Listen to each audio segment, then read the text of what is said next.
Hi అండి అందరికీ welcome back to my channel Telangana వంటలు బీబీకే. ఈరోజు రెసిపీ వచ్చేసి చికెన్ పచ్చడి అండి. ఇలా నిల్వ పచ్చడి చేసుకోండి, చాలా బాగుంటుంది. నేను చూపించిన విధంగా మీకు నచ్చినట్టయితే ఇలా చేసుకోండి. ముందుగా చికెన్ని కట్ చేసి చిన్న పీసెస్లా కట్ చేసుకొని ఒక పేపర్ వేసుకొని ఆరబెట్టుకోండి. ఇలా ఆరిన తర్వాత వీటిని డీప్ ఫ్రైకి సరిపడా ఆయిల్ వేసుకోండి. ఆయిల్ వేసుకొని ఇలా ఒక్కొక్క పీసు ఆ మూకుడులో వేసుకొని గ్యాస్ని మాత్రం మీడియం ఫ్లేమ్లో పెట్టుకొని ఫ్రై చేసుకోండి. ఇలా పీసులు అన్నీ వేసుకున్న తర్వాత వెంటనే కలుపుకోకండి. ఒక 30 to 40 సెకండ్స్ తర్వాత ఒకసారి ఇలా కలుపుకోండి. ఇలా ప్యాన్ మొత్తం పీస్ అతుక్కోకుండా డివైడ్గా వస్తాయి మంచిగా. ఇలా వచ్చిందంటే ఒకసారి ఇప్పుడు కలుపుకోండి. ఇలా మధ్య మధ్యలో కలుపుకుంటూ ఇలా కొంచెం గోల్డెన్ బ్రౌన్ కలర్ వచ్చిందంటే వీటిని తీసుకొని ఒక బౌల్లో వేసుకోండి. ఇలా మిగతా ఎన్నున్నా అవి ఇలానే చేసుకోండి.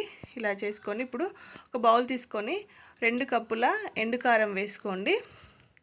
1 కప్పు కంటే కొంచెం తక్కువ సాల్ట్ వేసుకోండి. సాల్ట్ కొంచెం తక్కువైతే మళ్ళీ వేసుకోవచ్చు. ఇలా వేసుకోండి. ఇందులో 1 స్పూను గరం మసాలా వేసుకోండి. 1 స్పూను ధనియాల పౌడర్ వేసుకోండి. వెల్లుల్లిని ఇలా దంచుకొని 1 స్పూన్ వేసుకోండి. అది కూడా ఇప్పుడు ఇది ఒకసారి మొత్తం కలుపుకోండి.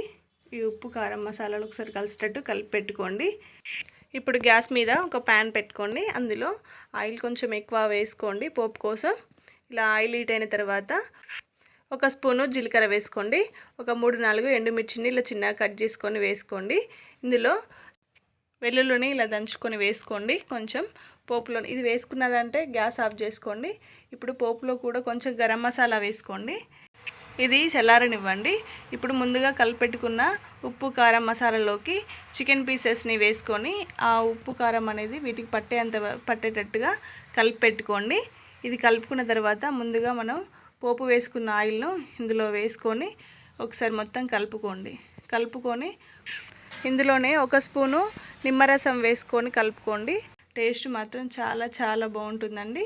ఈ విధంగా చేసుకోండి మీకు నచ్చినట్టయితే. ఓకేనండి. ఈ వీడియో నచ్చితే లైక్ చేయండి, షేర్ చేయండి, ఛానల్ని సబ్స్క్రైబ్ చేసుకోండి.